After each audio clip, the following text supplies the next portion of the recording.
Would you please, Miss Clooney, Attorney Clooney, I am personally inviting you to come to the Philippines and study first the case of Maria Ressa that has committed cyber libel crime.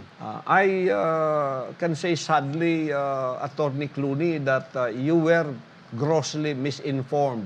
You please come to the Philippines. I'm inviting you. And get all the facts first.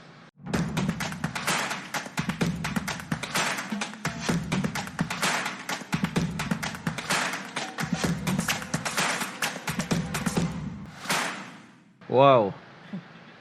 I would like to, if this message would come across to where Attorney Amal Clooney, the wife of well-known actor George Clooney, that before she says something like this in her statement, siding with Maria Ressa, would you please, Miss Clooney, Attorney Clooney, I am personally inviting you to come to the Philippines and study first the case of Maria Ressa that has committed cyber libel crime against a private businessman, a private individual by the name of William Keng. Come to the Philippines. I know you are a good lawyer. You are a human rights advocate. But before you make statements siding with Maria Ressa, I can say sadly, Attorney Clooney, that you were grossly misinformed by Maria Ressa about her case. And this is also what Maria Ressa is doing against our country, misinforming us in the community of nations where she goes, misinforming all of you about our state of the Philippines. She is deceiving you. She is misinforming you.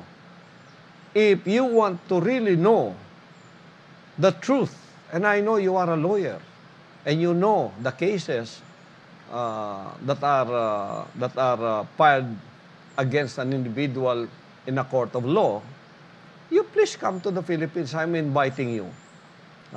And get all the facts first about what Maria Ressa did, why she was accused and convicted of a cyber libel crime.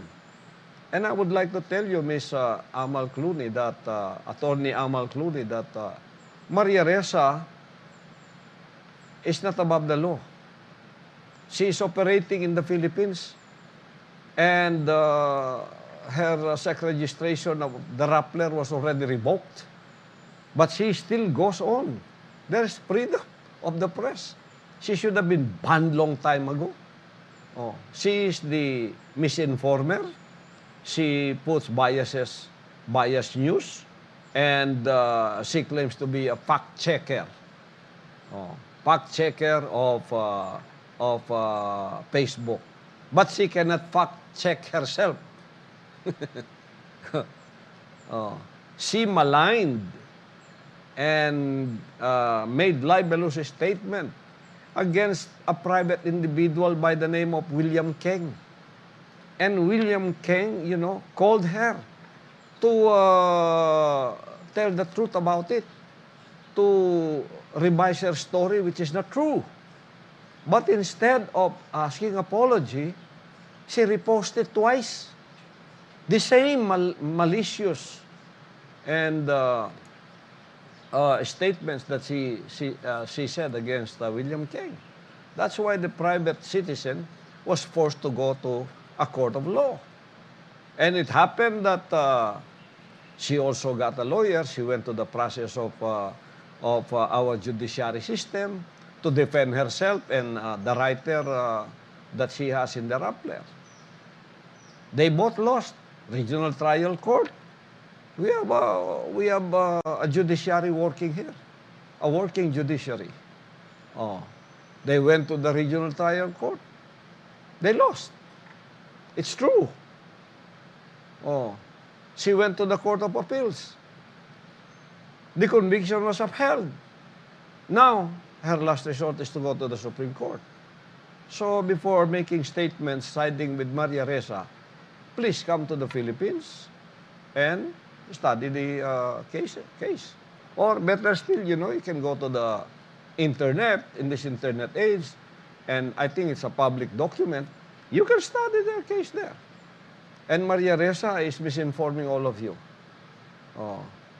She is misinforming the Filipino people here about the Philippines and misinforming the international community about the state of our country. And she's not even, I think, a Filipino citizen. I think she is an American citizen and operating here, pretending to be a journalist. And how did she get her Nobel Peace Prize? I don't know. I don't know how she railroaded that. Because in the Philippines, Rappler is the least trusted, what you call, if I can call it media. And they are there to really look at the Filipino people in a very, very bad light and very, very bad way, including me. Her compatriots there in that Rappler pseudo media even malign me. Even malign the kingdom and me. That is how they do it. That is how they are producing this kind of news that are so toxic to us. And this toxicity she brings to the international community. So please, study the case and before you make your statement.